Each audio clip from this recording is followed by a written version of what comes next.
আসসালামু আলাইকুম ওয়া রাহমাতুল্লাহি ওয়া বারাকাতুহু।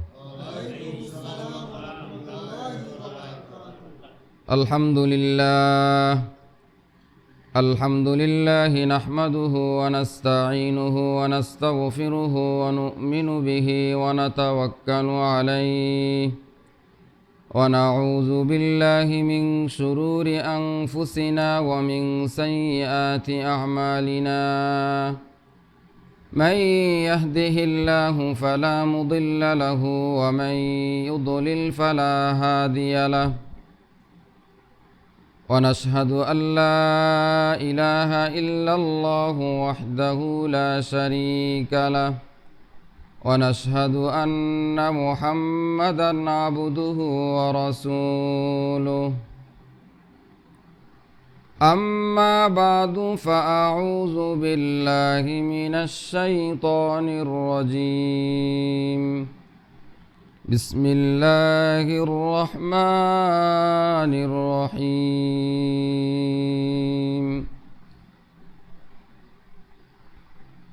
يا أيها الذين آمنوا هل أدلكم على تجارة تنجيكم من عذاب أليم. وقال النبي صلى الله عليه وسلم اتق المحارم تكن أعبد الناس وارض بما قسم الله لك تكن أغنى الناس أو كما قال عليه الصلاة والسلام. اللهم صل على محمد وعلى آل محمد كما صليت على إبراهيم وعلى آل إبراهيم إنك حميد مجيد. اللهم بارك على محمد وعلى آل محمد كما باركت على إبراهيم وعلى آل إبراهيم إنك حميد مجيد. رب اشرح لي صدري ويسر لي أمري واحلل عقدة من لساني يفقه قولي. या रब मेरे आँखों में समा जाए मदीना, या रब मेरे आँखों में समा जाए मदीना, मुद्दत से मेरा दिल में तमन्नाए मदीना, मुद्दत से मेरा दिल में तमन्नाए मदीना। कौनाइन का मुख्तार खुदा तुमको बनाया, कौनाइन का मुख्तार खुदा तुमको बनाया, उम्मत की निगाहबान खुदा तुमको बनाया, उम्मत की निगाहबान खुदा तुमको बनाया। अल्हम्दुलिल्लाह। মহান রব্বুল আলামিনের দরবারে অসংখ্য অগণিত শুকরিয়া যে মহান রব্বুল আলামিন আমাদেরকে পবিত্র জুমার দিনে জুমার নামাজ আদায় করার জন্য আল্লাহ তাআলা মসজিদে আসার বসার তৌফিক দান করেছেন। যে মহান মালিক আমাদেরকে আসার তৌফিক দান করেছেন সেই মহান রব্বুল আলামিনের দরবারে শুকর আদায় করে সকলে বলি আলহামদুলিল্লাহ। আল্লাহ রব্বুল আলামিন কুরআনুল কারীমের মধ্যে বলেন ফাযকুরুনি আযকুরকুম ওয়াশকুরু লি ওয়ালা তাকফুরুন। রব্বুল আলামিন বলেন তোমরা আমি রব্বুল আলামিনকে স্মরণ করো, আমি আল্লাহ তাআলাকে বেশি বেশি স্মরণ করো, তাহলে আমি রব্বুল আলামিনও তোমাদেরকে স্মরণ করব, তোমাদের নাম ফেরেশতাদের মজলিসে আলোচনা করব। অশকুরুলি ওয়ালা তাকফুরুন, এবং আমার নিয়ামতের শুকর আদায় করো। আমি যে তোমাদেরকে নিয়ামত দান করেছি সেই নিয়ামতের শুকর আদায় করো না, শুকরি করো না, আমার অকৃতজ্ঞ হয় না।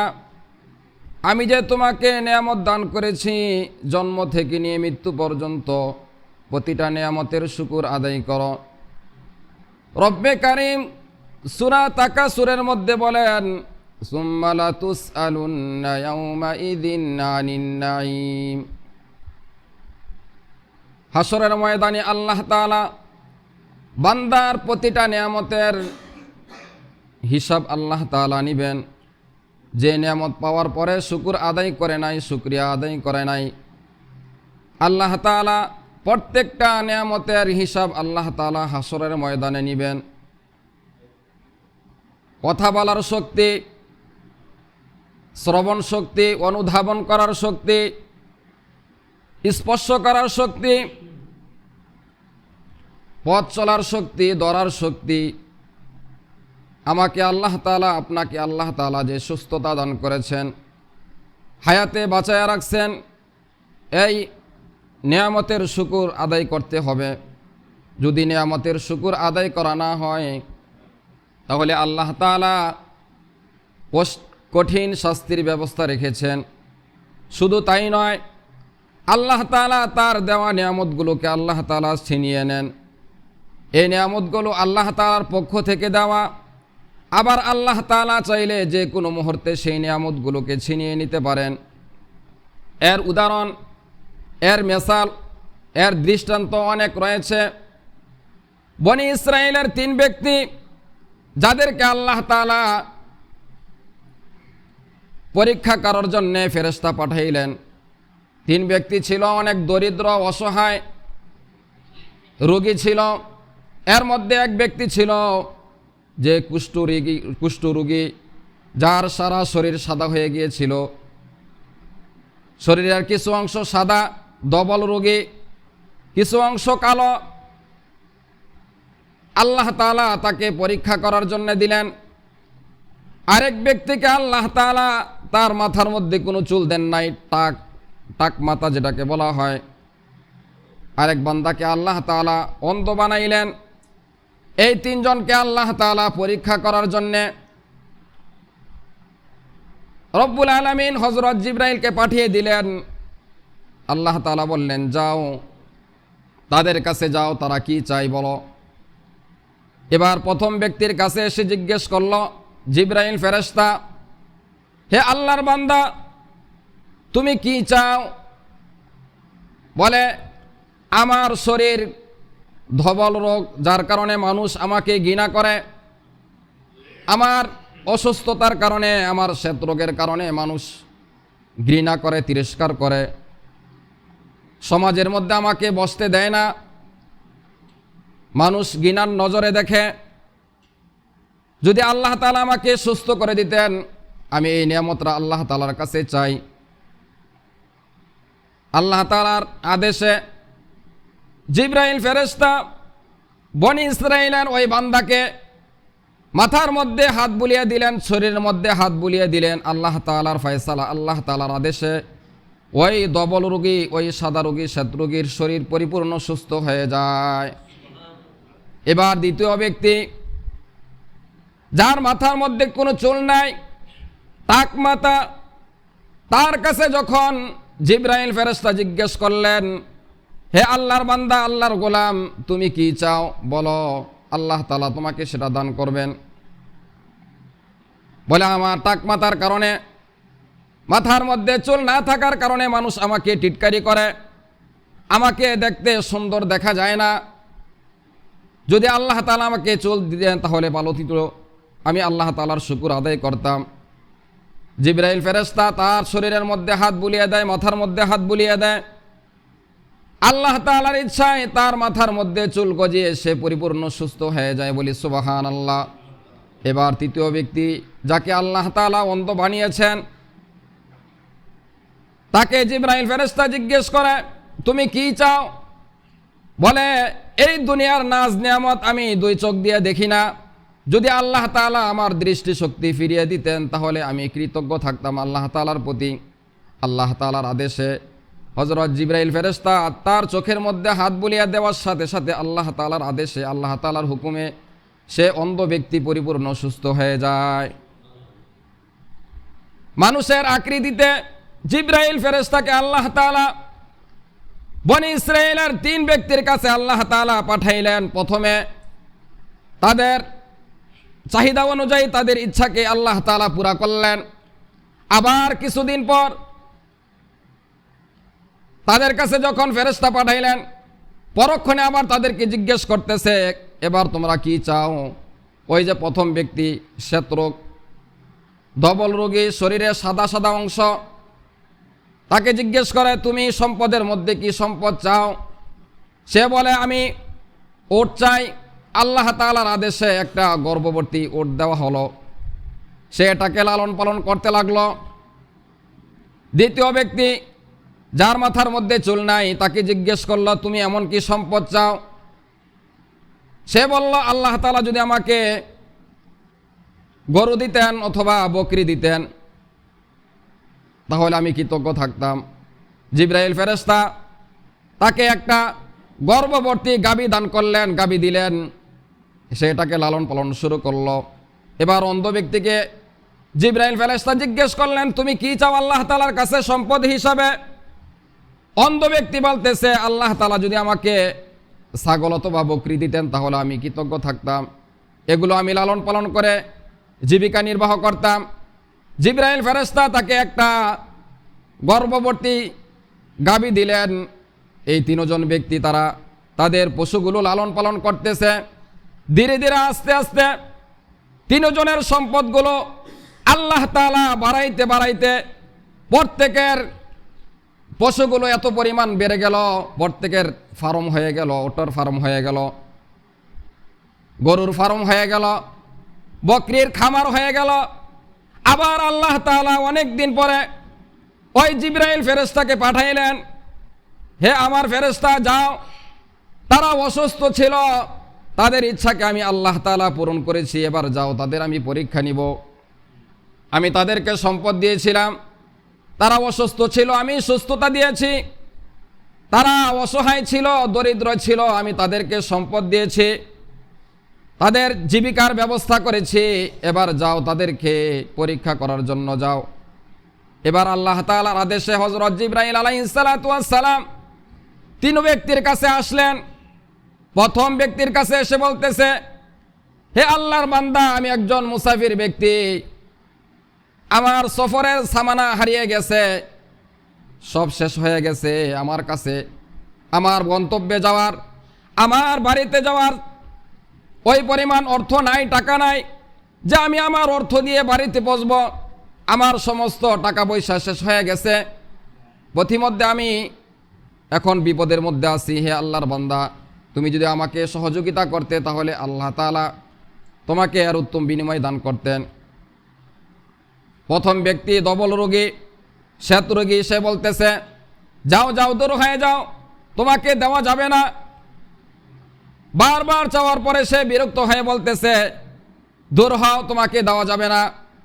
শেষ পর্যন্ত মানুষের আকৃতিতে ধারণকারী জিবরাইল ফেরেশতা বলতেছে তুমি কি ওই কথা ভুলে গেছো? তুমি যে একজন রোগী ছিলে, এরপরে আল্লাহ তাআলা তোমাকে সম্পদ দিয়েছেন, ওট দিয়েছেন, সম্পদের মালিক আল্লাহ তাআলা তোমাকে বানিয়েছেন, তুমি কি সেটা ভুলে গেছো? আমি তো মানুষের আকৃতিতে তোমার কাছে এসেছিলাম। বলে দূর হও দূর হও, আমি পূর্ব থেকে আমার বাপ দাদা ধনী ছিলেন, ধনাঢ্য ব্যক্তি ছিলেন, ধনী পরিবারের ছিলাম, এগুলো আমার শক্তিতে অর্জন, আমার বাহুবলে আমি এগুলো অর্জন করেছি, এগুলো আমার যোগ্যতায় আমি সম্পদ অর্জন করেছি, যাও। এবার দ্বিতীয় ব্যক্তির কাছে জিবরাইল ফেরেশতা গেলেন, তার কাছে গিয়ে চাইলেন মানুষের আকৃতিতে, বললেন হে আল্লাহর বান্দা, আমি মুসাফির ব্যক্তি, অসহায়, আমার সমস্ত সামানা শেষ হয়ে গেছে, টাকা পয়সা শেষ হয়ে গেছে, আমাকে সহযোগিতা করো। তোমার গাভীর খামার থেকে, গরুর খামার থেকে সেই গরু বিক্রি করে আমাকে কিছু অর্থ দাও যাতে আমি বাড়িতে যাইতে পারি। ওই ব্যক্তিও তাকে দিল না, ফিরিয়ে দিল। এবার যাওয়ার মুহূর্তে বলতেছে তোমার পূর্বের কথা কি বলে গেছ? পূর্বের কথা তোমার স্মরণ নাই? তুমি অসহায় ছিলে, অসুস্থ ছিলে, আল্লাহ তাআলা তোমাকে সম্পদ দিয়েছেন, আল্লাহ তাআলা তোমাকে মাল দিয়েছেন। তুমি অসুস্থ ছিলে, আল্লাহ তাআলা তোমাকে সুস্থতা দান করেছেন। সে অস্বীকার করে, বলে আমি পূর্ব থেকে সুস্থ ছিলাম, আর এই সম্পদগুলো আমার আগে থেকে ছিল। এবার বলতেছে, যদি তুমি তোমার কথাই সত্যবাদী হয়ে থাকো, তাহলে যেন আল্লাহ তাআলা তোমাকে আগের হালাতে আল্লাহ তাআলা নিয়ে যায়। জিবরাইলের দোয়ার কারণে সাথে সাথে ওই ব্যক্তির সমস্ত সম্পত্তিগুলো ধ্বংস হয়ে যায়, সমস্ত প্রাণীগুলো সাথে সাথে মারা যায়। প্রথম ব্যক্তির জন্য বদদোয়া করলেন, তার সমস্ত সম্পদগুলো ধ্বংস হয়ে যায়, তার সমস্ত উটগুলো ইন্তেকাল করে মারা যায়। এবার তৃতীয় ব্যক্তি, যে ব্যক্তি অন্ধ ছিল, তার কাছে গিয়ে জিবরাইল ফেরেশতা বলতেছে, আমি মুসাফির ব্যক্তি, বাড়িতেও যাওয়ার সামানা আমার কাছে নাই, শেষ হয়ে গেছে। আমাকে যদি সহযোগিতা করতেন তাহলে আমি বাড়িতে নিরাপদে যাইতে পারতাম। ওই ব্যক্তি সাথে সাথে আল্লাহ তাআলার নেয়ামতের কথা স্মরণ করে বলতেছে, আমি দরিদ্র ছিলাম, আমি অন্ধ ছিলাম, আমার কিছুই ছিল না সম্পদ, আমি অসহায় ছিলাম, আমি অসুস্থ ছিলাম। আল্লাহ তাআলা মেহেরবানি করে আমাকে দৃষ্টিশক্তি ফিরিয়ে দিয়েছেন, সাথে সাথে আল্লাহ তাআলা আমাকে বকরি দিয়ে সম্পদশালী বানিয়েছেন। আপনার যা ইচ্ছা আমার পাল থেকে, আমার বকরির খামার থেকে আপনার যতটা বকরি নেওয়ার ইচ্ছা নিয়ে যান, আমার তার মধ্যে কোনো আফসোস নাই। এবার বলতেছে, আমি কোনো মানুষ নই, আমি আল্লাহ তাআলার পাঠানো ফেরেশতা জিবরাইল। আল্লাহ তাআলা আমাকে তোমাদের কাছে পরীক্ষা করার জন্য পাঠিয়েছেন। আমাকে আল্লাহ তাআলা তোমাদের থেকে সম্পদ নেওয়ার জন্য পাঠান নাই, তোমাদেরকে পরীক্ষা করার জন্য আল্লাহ তাআলা আমাকে পাঠাইছেন। তুমি পরীক্ষায় উত্তীর্ণ হয়েছ, এগুলো আমার লাগবে না, যাও তোমার এগুলো নিয়ে যাও। আল্লাহ তাআলা সম্পদ দিয়ে পরীক্ষা নেন, বিপদ দিয়ে পরীক্ষা নেন। রব্বে কারিম কোরআনুল কারিমের মধ্যে বলেন, ওয়াস্তাঈনু বিস-সাবরি ওয়াস-সালাহ, তোমরা নামাজ এবং ধৈর্যের মাধ্যমে আমি রব্বুল আলামিনের কাছে সাহায্য চাও। নামাজ এবং ধৈর্যের মাধ্যমে রব্বে কারিমের কাছে সাহায্য চাওয়ার জন্য আল্লাহ তাআলা বলেছেন।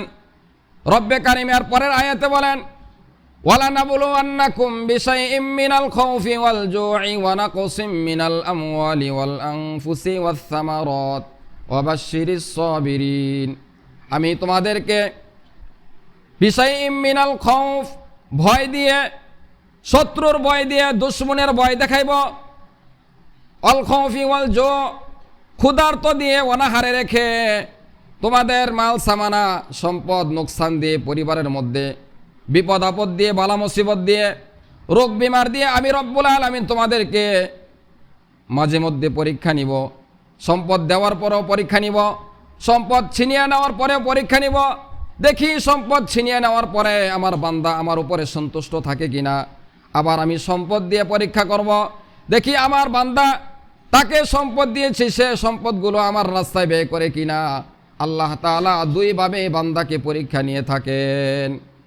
তবে তাদের জন্য সুসংবাদ, ওয়াবাশশিরিস সাবিরিন, যারা সবের, যারা মুসিবতে ধৈর্য ধারণ করে, যারা বিপদ আপদে, যারা মামলা মোকদ্দমায় মুসিবতে সবর করে, তাদের জন্য আল্লাহ তাআলা বলেন ওয়াবাশশিরিস সাবিরিন, যারা সবের, যারা ধৈর্যশীল, তাদের জন্য রয়েছে সুসংবাদ। ইন্নাল্লাহা মাআল্লাযীনা তাকাও, নিশ্চয় যারা আল্লাহ তাআলাকে ভয় করে, ওয়াল্লাযীনা হুম মুহসিনুন, আল্লাহ তাআলা তাদের প্রতি ইহসানকারী, আল্লাহ তাআলা তাদেরকে ভালোবাসেন, তাদেরকে মহব্বত করেন। রব্বুল আলামিন সূরা আলে ইমরানের সর্বশেষ আয়াতে বলেন, ইয়া আইয়ুহাল্লাযীনা আমানুত্তাকুল্লাহ, হে আমার ইমানদার বান্দা বান্দিরা, তোমরা আমি রব্বুল আলামিনকে ভয় করার মতো ভয় করো, একমাত্র আমি রব্বুল আলামিনকে ভয় করো। আমানুত্তাকুল্লাহ ওয়া কুনু মা'আস সাদিকিন। আমানুত্তাকুল্লাহ, আল্লাহ রব্বুল আলামিন বলেন আমি রব্বুল আলামিনকে তোমরা ভয় করো। অসাবিরু, এবং সবর করো। অরবিতু, এবং সবরে অটল থাকো। ওয়াত্তাকুল্লাহা লাআল্লাকুম তুফলিহুন, যারা সবর করে, যারা বিপদ আপদে ধৈর্য ধারণ করে, যারা আল্লাহ তাআলার হুকুম মানার ক্ষেত্রে সবরের সাথে হুকুমগুলো আদায় করে, তারাই সফল কাম, তারাই বিজয়ী, তারাই প্রকৃত মুমিন। তাদের জন্য আল্লাহ তাআলার কাছে পুরস্কার রয়েছে। এখানে মুফাসসিরিনে কেরাম তাফসির করেছেন সবর 3 প্রকার। সবর আনিল মাসিয়া, গুনাহ থেকে সবরের সাথে বাঁচা। গুনাহ এসে যাবে, সবরের সাথে গুনাহ পরিত্যাগ করা। গুনাহ পরিত্যাগ করার জন্য সবর প্রয়োজন। সবর আনিল মাসিয়া, সবর আলাত তাআ, ইবাদতের ক্ষেত্রে সবর, গুনাহ থেকে বাঁচার ক্ষেত্রে সবর, মুসিবতে সবর, বিপদ আপদে ধৈর্য ধারণ করতে হবে। আল্লাহ তাআলা 3 ভাবে সবর করার জন্য বলেছেন। সবর আলাত তাআ, ইবাদতে সবরের সাথে ইবাদত করতে বলছেন। সবর আলাল মাসিয়া, গুনাহ থেকে বাঁচার মাধ্যমে সবর করতে বলেছেন। সবর আলাল মুসিবা, মুসিবতে সবর করার জন্য রব্বুল আলামিন বলেছেন যারা সবের, যারা ধৈর্যশীল, আল্লাহ তাআলা তাদেরকে ভালোবাসেন, তাদেরকে মহব্বত করেন। সবের, যারা ধৈর্যশীল, তাহলে আল্লাহ তাআলা এই সবরের মাধ্যমে পরীক্ষা নেন। সম্পদ দিয়েও পরীক্ষা নেন। সম্পদ আল্লাহ তাআলা ছিনিয়ে নেওয়ার পরে অসুস্থতা দিয়ে, বালা মুসিবত দিয়ে আল্লাহ তাআলা পরীক্ষা নেন।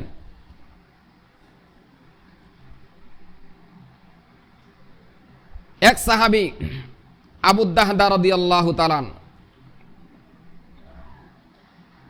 তিনি পয়গম্বরের সামনে বসা, সাহাবায়ে কেরাম সেখানে উপস্থিত। এর মধ্যে এক দরিদ্র সাহাবী গিয়ে বলতেছে, ইয়া রাসূলুল্লাহ, আমার বাড়ি এক মুনাফিক ইহুদির বাড়ির সাথে, তার বাড়িতে যে খেজুর গাছ, সেই খেজুর গাছের কাণ্ড আমার বাড়িতে ঝুলে এসে পড়েছে। খেজুর গাছ তার বাড়িতে, কিন্তু খেজুরের কাণ্ড, খেজুরের মাথা আমার বাড়িতে, যার কারণে ওই মুনাফিকের খেজুরের গাছ থেকে যে খেজুরগুলো আমার বাড়িতে পড়ে, আমার ছোট ছোট বাচ্চারা সেই খেজুরগুলো উঠিয়ে এটা মুখে দিয়ে সেটা খেয়ে ফেলে। আর মুনাফিক ইহুদি, সে আবু লুবাবা, সে মুনাফিক ছিল, নবীজির দরবারে আসা যাওয়া করত, কিন্তু সে এতটাই নিষ্ঠুর ছিল, কঠোর ছিল, যে বাচ্চারা যখন সেই খেজুরের দানা, খেজুর মুখে দিত, সেটা তাদের মুখের থেকে বের করে নিয়ে যাইত আঙ্গুল দিয়ে। ওই দরিদ্র সাহাবী গিয়ে রসুলকে বললেন, ইয়া রাসূলুল্লাহ, এ অবস্থায় আমি কি করতে পারি? আমার জন্য আপনি এই খেজুর গাছটা ক্রয় করে নেন। আপনি এই খেজুর গাছটা আমার সন্তানের জন্য যে কোনো একটা ব্যবস্থা করে দেন। পয়গম্বর ওই মুনাফিক আবু লুবাবাকে ডাকলেন, ডেকে বললেন, তুমি তোমার এই খেজুর গাছটা আল্লাহ তাআলার জন্যে আমাকে হাদিয়া দিয়ে দাও, আমাকে হাদিয়া দিয়ে দাও।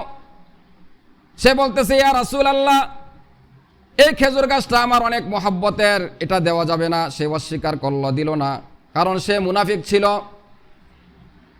কারণ মুনাফিকের উপর এবং বাহির দুইটা ভিন্ন রকম। ইন্নাল মুনাফিকিনা ফিদ দারকিল আসফালি মিনান নার, জাহান্নামে সবচেয়ে নিকৃষ্ট স্থানে থাকবে যারা মুনাফিক। পয়গম্বরের সাথে সব সময় উঠা বসা করত, নামাজ আদায় করত, হজ আদায় করত, যাকাত দিত, কিন্তু তাদের ভিতরে ছিল ইসলামের বিষয়ে দুশমনী, ইসলামের শত্রু ছিল।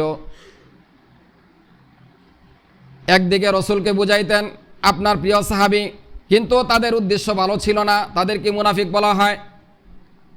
সে মুনাফিক অস্বীকার করল পয়গম্বরকে হাদিয়া দিতে।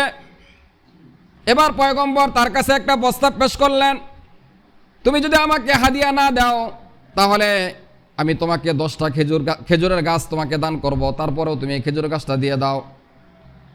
মুনাফিক ব্যক্তি সে এটাকে অস্বীকার করল, বলল, ইয়া রাসূলুল্লাহ, এই খেজুর বাদ দিয়ে, এই খেজুর গাছ বাদ দিয়ে আপনি যেটা চান সেটাই দেওয়া হবে, এটা দেওয়া হবে না। এটা ছাড়া আপনি যেটা চান সেটা দেওয়া হবে। পয়গম্বর তো এটার প্রয়োজন, কারণ দরিদ্র সাহাবীর উপকারে আসবে এটা দিলে। সে 10টা খেজুর গাছ নিতে অস্বীকার করল। এবার পয়গম্বরের দরবার থেকে সে চলে যায়। পয়গম্বর প্রস্তাব পেশ করতেছে, তুমি যদি এই খেজুর গাছটা 10টা খেজুর গাছের বিনিময়ে দিয়ে দাও, তাহলে আল্লাহ তাআলা, আমি ওয়াদাবদ্ধ, তোমার সাথে ওয়াদাবদ্ধ, আল্লাহ তাআলা তোমাকে জান্নাতের মধ্যে একটা খেজুরের গাছ দান করবেন। হাদিসের মধ্যে আসছে, বুখারীর হাদিস, জান্নাতের এক একটা গাছ হবে এত বিশাল, এত লম্বা, এত বিস্তৃত। বুখারী শরীফের হাদিস, আল্লাহ তাআলা যেই বান্দা একবার সুবহানাল্লাহ বলবে, আল্লাহ তাআলা জান্নাতে ওই বান্দার জন্য একটা গাছ তৈরি করেন, যে গাছের ছায়া 100 বছর দৌড়ায়া সেই গাছের ছায়াকে অতিক্রম করতে পারবে না। মিয়াতা আম, 100 বছর পর্যন্ত দৌড়ানোর পরও সেটা শেষ হবে না, এমন বিশাল গাছ আল্লাহ তাআলা জান্নাতের মধ্যে দান করবেন।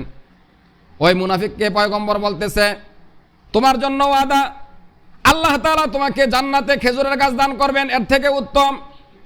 এরপরও ওই মুনাফিক ব্যক্তি পয়গম্বরকে হাদিয়া দিতে রাজি হলেন না, 10টা খেজুরের গাছের বিনিময়ে একটা খেজুর গাছ দেন নাই। এবার মুনাফিক চলে গেল, পয়গম্বরের সামনে সাহাবাই কেরাম বসা। এর মধ্যে একজন সাহাবী ছিলেন হযরত আবু দাহদা রাদিয়াল্লাহু তাআলা।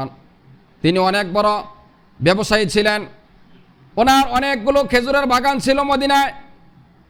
আবু দাহদা রাদিয়াল্লাহু তাআলা এবার পয়গম্বরকে বলতেছে, ইয়া রাসূলুল্লাহ, আপনি যে মুনাফিককে বলেছেন জান্নাতে একটা খেজুরের গাছ দান করবেন, খেজুরের গাছের ওয়াদা করেছেন, এটাকে শুধু তার জন্য খাস না, এটা আমাদের জন্য?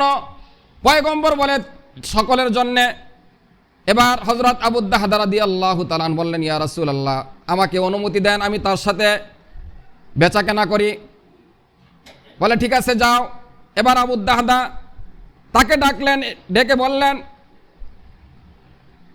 পয়গম্বর তোমার কাছে খেজুরের গাছ চেয়েছে, তুমি দাও নাই, তুমি আর বিনিময় কি চাও? ওই মুনাফিক বলতেছে, আমি পয়গম্বরকে দেই না, আল্লাহর রসুলকে আমি দেই নাই, তোমাকে দিব না। বলে তুমি কি চাও সেটা বলো। বলে পয়গম্বরকে দেই নাই, তোমাকে দিব না। এবার বলতেছে, তুমি যা প্রস্তাব করো তাই দেওয়া হবে, তারপরে খেজুর গাছ দরকার, কারণ পয়গম্বর তোমার কাছে প্রস্তাব পেশ করেছে, তোমার কাছে এটার প্রস্তাব দিয়েছে, তুমি যা চাও তা দেওয়া হবে। আমার মদিনার মধ্যে 600 খেজুরের গাছ রয়েছে একটা বাগানের মধ্যে, যার মধ্যে একটা কূপ রয়েছে, আমার বাড়ি রয়েছে। তুমি যদি এই বাগানও চাও, তারপরও এই একটা খেজুর গাছের বিনিময়ে তোমাকে দান করা হবে। সুবহানাল্লাহ। এই একটা খেজুর গাছের মোকাবেলায় তোমাকে 600 খেজুরের গাছ দেওয়া হবে, সাথে মিষ্টি পানির কূপ আছে এবং বাড়ি রয়েছে, তুমি যদি চাও। সে এটাকে মনে করেছিল তিরস্কার। মুনাফিক ব্যক্তি বলতেছে, সত্যি তুমি একথা বলতেছ? বলে হ্যাঁ, এখানে সাহাবাই কারাম উপস্থিত, সাহাবাই কারামদেরকে আমি সাক্ষী রেখে বলতেছি, আমার যে 600 খেজুরের বাগান, 600 খেজুরের গাছের বাগান রয়েছে, একটা বাগানের মধ্যে 600 গাছ, সেই খেজুরের বাগান আমি তোমাকে দিয়ে দিব, তারপরে এই খেজুর গাছটা দিয়ে দাও। এবার সে রাজি হয়ে যায়। পয়গম্বর আবু দাহদা রাদিয়াল্লাহু তাআলা আনহুকে বলতেছে, হে আবু দাহদা, তুমি উত্তম বেচাকেনা করেছ, তুমি লাভজনক ব্যবসা করেছ, তুমি আল্লাহ তাআলার সাথে এর চেয়ে আরও লাভজনক ব্যবসা করেছ। আল্লাহ তাআলা তোমাকে দুনিয়া নয়, জান্নাতে আল্লাহ তাআলা এর চেয়ে আরও দামি বাগান দান করবেন। কারণ জান্নাতের একটা খেজুরের দানার সমপরিমাণ গোটা পৃথিবী বিক্রি করলে হবে না। আল্লাহ তাআলা জান্নাতে তোমাকে খেজুরের গাছ দান করবেন, এটা তুমি ক্রয় করার কারণে। এবার হযরত আবু দাহদা রাদিয়াল্লাহু তাআলা তিনি পয়গম্বরের দরবার থেকে চলে গেলেন বাগানের দিকে। বাগানে প্রবেশ করে ঘরের মধ্যে আওয়াজ দিতেছে, হে আমার বিবি, আমার সন্তানদেরকে নিয়ে তোমরা বের হয়ে যাও, এই বাগান আমি আল্লাহ তাআলার রাস্তায় বিক্রি করে দিয়েছি, এই বাগান বিক্রি হয়ে গেছে। বিবি বলতেছে, সন্তান বলতেছে, হে আব্বা, এই বাগান কিসের বিনিময়ে বিক্রি হয়েছে? বলে আমি লাভজনক বিক্রি করেছি, লাভজনক ব্যবসা করেছি, আল্লাহ তাআলার সাথে ব্যবসা করেছি। এই খেজুরের বাগান এখন আমার নাই, তোমরা বের হয়ে যাও। এবার সন্তান এবং পরিবার নিয়ে ওনারা সেখান থেকে বের হয়ে আসে। প্রথমে ওনার সন্তান এবং ওনার স্ত্রী মনে করেছিলেন এই খেজুরের বাগান এমন কারো কাছে বিক্রি করেছেন যেগুলোর বিনিময়ে তিনি অন্য জায়গায় বাড়ি করবেন। পরক্ষণে যখন বললেন আল্লাহ তাআলার রাস্তায়, দিনের জন্য, ইসলামের জন্য এগুলো ব্যয় করেছি। বলে কতই না উত্তম ব্যবসা যে আল্লাহ তাআলার সাথে আপনি ব্যবসা করেছেন। ইন্নাল্লাযীনা ইয়াতলুনা কিতাবাল্লাহ ওয়া আকামুস সালাহ ওয়া আনফাকু মিম্মা রাযাকনাহুম সিররা ওয়া আলানিয়া ইয়ারজুনা তিজারাতাল লান তাবুর। দুনিয়ার ব্যবসার মধ্যে লাভ আছে, লস আছে। আল্লাহ তাআলার সাথে যে বান্দারা সম্পদের মাধ্যমে ব্যবসা করেছে, সেই ব্যবসার মধ্যে বিন্দু পরিমাণ কোনো লস নাই। আল্লাহ তাআলা সূরা সফের মধ্যে বলেন, 28 নম্বর পারার 11 নম্বর পৃষ্ঠায় আল্লাহ তাআলা বলেন, ইয়া আইয়ুহাল্লাযীনা আমানু, হে আমার ইমানদার বান্দা বান্দিরা, হাল আদুল্লুকুম আলা তিজারা, আমি রব্বুল আলামিন তোমাদেরকে এমন এক ব্যবসার কথা বলবো না, আলা তিজারাতিন তুনজিকুম মিন আযাবিন আলিম, যেই ব্যবসা করলে আমার সাথে তোমাদেরকে পরকালের জাহান্নামের কঠিন আযাব থেকে তোমরা নাজাত পাবে, মুক্তি পাবে। ইন তুনজিকুম মিন আযাবিন আলিম তুমিনুনা বিল্লাহ, তোমরা আমি রব্বুল আলামিনের উপরে পরিপূর্ণ বিশ্বাস রাখবে। ও তুজাহিদুনা ফি সাবিলিল্লাহ, এবং আমার রাস্তায় জিহাদ করবে। ফি সাবিলিল্লাহ, আমার রাস্তায় জিহাদ করবে। বিআমওয়ালিকুম, সম্পদ দ্বারা। ওয়া আনফুসিকুম, নিজের জীবন দেওয়ার মাধ্যমে, জানের মাধ্যমে, মালের মাধ্যমে আমার রাস্তায় কুরবান করবে। ফি সাবিলিল্লাহ বিআমওয়ালিকুম ওয়া আনফুসিকুম যালিকুম খায়রুল লাকুম, এটাই তোমাদের জন্য কল্যাণ, উত্তম। ইন কুনতুম তা'লামুন, যদি তোমরা বুঝো, যদি তোমরা উপলব্ধি করো। আল্লাহ তাআলা বলেন, ইন্নাল্লাহা আশতারা মিনাল মুমিনিনা আনফুসাহুম ওয়া আমওয়ালাহুম বিআন্না লাহুমুল জান্নাহ, আল্লাহ তাআলা মুমিন বান্দার সাথে জান এবং মালের বিনিময়ে জান্নাত ক্রয় করে নিয়েছেন। জান এবং মালের বিনিময়ে আল্লাহ তাআলা জান্নাতকে ক্রয় করে নিয়েছেন। এই সম্পদ আল্লাহ তাআলা দিয়েছেন, আর সম্পদের মালিক আল্লাহ তাআলা। এজন্য আল্লাহ তাআলা মুমিনের পরিচয় কোরআনুল কারীমের একেবারে শুরুতে, সূরাতুল বাকারার একেবারে শুরুতেই বলেছেন, মুমিন মুত্তাকি কারা, ইমানদার কারা, যারা তাদের সম্পদগুলো আমি যে তাদেরকে দিয়েছি সেগুলো ব্যয় করে। ফেরাউন সে অনেক সম্পদশালী ছিল। ইন্না কারুনা কানা মিন কওমি মূসা ফাবাগা আলাইহিম ওয়া আতাইনাহু মিনাল কুনুজি মা ইন্না মাফাতিহাহু লাতানু বিল উসবাতি উলিল কুওয়া ইয ক্বালা লাহু কওমুহু লা তাফরাহ ইন্নাল্লাহা লা ইউহিব্বুল ফারিহিন। পয়গম্বর মূসা আলাইহিস সালাতু ওয়াস সালামের চাচাতো ভাই ছিল কারুন। সে কারুনকে আল্লাহ তাআলা এত সম্পদ দান করলেন, যেই সম্পদের গোডাউনের চাবিগুলো কুওয়া, আল্লাহ তাআলা কোরআনুল কারীমের আয়াতের মধ্যে বলেছেন, শব্দের মধ্যে বলেছেন, শক্তিশালী অনেকগুলো যুবক লাগতো যেই গোডাউনের চাবিগুলো বহন করার জন্য। শক্তিশালী অনেকগুলো পুরুষ মানুষ লাগতো যারা এগুলোকে বহন করতো, শুধু চাবিগুলো। তার কাছে যখন আল্লাহ তাআলা পয়গম্বরের কাছে ওহী পাঠাইলেন, হে পয়গম্বর মূসা, তার কাছে আপনি যাকাতের জন্য লোক পাঠান, তার সম্পদ থেকে 40 ভাগের 1 ভাগ আমার রাস্তায় দান করার জন্যে। এবার যখন পয়গম্বর মূসা তার কাছে লোক পাঠাইলেন, সে দিতে অস্বীকার করল। সে বলল, ক্বালা ইন্নামা উতীতুহু আলা ইলমিন ইনদি, এই যে সম্পদ দেখতেছ এগুলো আমার কষ্টে অর্জিত, আমার বাহুবলে, আমার শক্তি দিয়ে, আমার জ্ঞান বুদ্ধি দিয়ে আমি এগুলো অর্জন করেছি, কামাই করেছি, এগুলো থেকে দেওয়া যাবে না। সে অস্বীকার করল, দিতে রাজি হলো না। আল্লাহ তাআলা সাথে সাথে আযাব পাঠিয়ে দিলেন। ফাখসাফনা বিহি ওয়া বিদারিহিল আরদ, আল্লাহ তাআলা আদেশ করলেন তার সম্পদগুলো জমিনকে ঘেঁষে নেওয়ার জন্যে। সাথে সাথে তার সমস্ত সম্পদগুলো জমিনের মধ্যে ডাবতে থাকলো। আল্লাহ তাআলা তাকে সম্পদ দিয়েছেন, আবার সম্পদ ছিনিয়ে নিয়েছেন কে? তাহলে সম্পদ দেওয়ার মালিক কে? আল্লাহ তাআলাই সম্পদ দেওয়ার মালিক, আবার ছিনিয়ে নেওয়ার মালিক কে? আল্লাহ তাআলা। সম্পদ দেন আল্লাহ তাআলা, আবার ছিনিয়ে নেন আল্লাহ তাআলা। সম্পদের সাথে, যোগ্যতার সাথে, শক্তির সাথে কোনো সম্পর্ক নাই। অনেক মানুষ সমাজের মধ্যে আছে যারা অনেক জ্ঞানী, কিন্তু দৈনিক খাবার রোজগার করা তাদের জন্য কষ্টসাধ্য হয়ে যায়, কঠিন হয়ে যায়। আবার অনেক মানুষ রয়েছে যাদের নাম ঠিকমতো লিখতে পারে না, কিন্তু তাদের সম্পদের হিসাব তাদের জানা নাই। এরকম আছে না?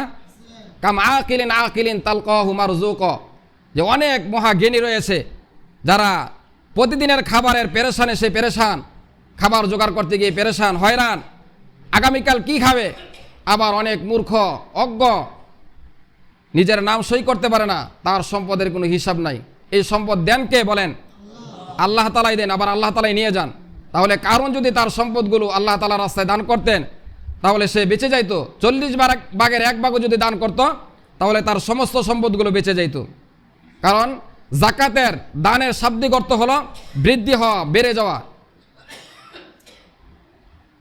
পয়গম্বর বলেন, ইত্তাকুস সুহ ফাইন্নাস সুহকা আহলাকা মিন ক্বাবলিকুম, তোমরা কৃপণতা থেকে বেঁচে থাকো, তোমরা বখিল থেকে বেঁচে থাকো, কৃপণতা থেকে বেঁচে থাকো।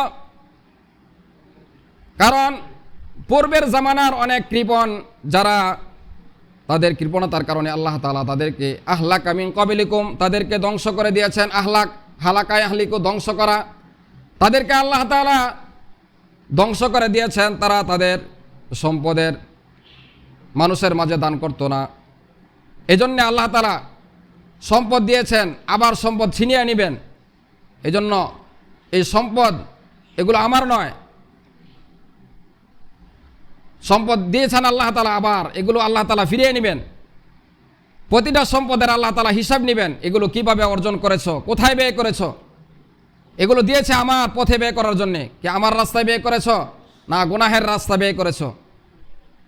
তাআওয়ানু আলাল বিররি ওয়াত তাকওয়া ওয়ালা তাআওয়ানু আলাল ইসমি ওয়াল উদওয়ান, তোমরা নেক কাজে, ভালো কাজে, উত্তম কাজে, সদকায়ে জারিয়া যেখানে হবে, কিয়ামত পর্যন্ত তোমার আমল নামায় কবরে সব পৌঁছতে থাকবে, এমন স্থানে তোমরা দান করো। এমন দান নয় লাং তানালুল বিররা হাত্তা তুনফিকু মিম্মা তুহিব্বুন, তোমাদের কষ্টে অর্জিত সম্পদ, ওই সম্পদ যেগুলো তোমাদের কাছে সবচেয়ে বেশি প্রিয়, মহব্বতের যে সম্পদ তোমার কাছে সবচেয়ে বেশি প্রিয় সেটা দান করো। অথচ দান করার ক্ষেত্রে দেখা যায় সবচেয়ে যেটা নিকৃষ্ট সেটা আমরা দান করি। এর প্রমাণ হলো এই জুমার নামাজে আমরা অনেকে দান করি 5 টাকা 10 টাকা, অনেকে একেবারে যেটা কোনো দোকানে চলে না, সিরা, এগুলো আমি অনেকগুলো জমাইছি, কেউ নিবে না, এগুলো একেবারে ছিঁড়া, কেন এগুলো দিবেন? কোনো দোকানে নেয় না, কোনো কাস্টমারে নেয় না, সেটা আমি কেন মসজিদকে দিব? আল্লাহ তাআলা তো বলেছেন লাং তানালুল বিররা হাত্তা তুনফিকু মিম্মা তুহিব্বুন, লাং তানা, কখনো তোমরা নেকি অর্জন করতে পারবে না। লামে তাকিদ, লান তানা, কখনো তোমরা পূর্ণ নেকি সওয়াব অর্জন করতে পারবে না। হাত্তা তুনফিকু মিম্মা তুহিব্বুন, যেই সম্পদ তোমরা বেশি মহব্বত করো, ভালোবাসো, সেটা দান না করবে। এই জন্য সাহাবী নিজের সবচেয়ে যেটা বেশি প্রিয় বাগান ছিল 600 খেজুরের বাগান, 600 গাছ, সে একটা গাছের বিনিময়ে, জান্নাতের বিনিময়ে দান করে দিলেন। বলি সুবহানাল্লাহ। তাহলে এই সুযোগ, এই অফার শুধু সাহাবায়ে কেরামের জন্য নয়, আমাদের জন্য একই। আমরাও যদি দান করি, এজন্য যেটা পরিদান করলাম, যেটা দান করলাম, যেটা আহার করলাম সেটাই আমার। আর যেগুলো অবৈধ বৈধ শুধু রেখে গেলাম সন্তানের জন্যে, সে কোথায় ব্যয় করবে, কি করবে, সেগুলো আমার জানা নাই, এগুলোর হিসাব আল্লাহ তাআলার কাছে দিতে হবে। এজন্য সবসময় সুযোগ আসে না, মাঝে মধ্যে সুযোগ আসে। এবং দান করার ক্ষেত্রে অনেক আল্লাহ তাআলার বান্দা এমনও আছে যে মসজিদে দান করেন, গোপনে দান করেন, গোপনে এটা দিয়ে দেন, এমন আল্লাহ তাআলার বান্দাও আছেন।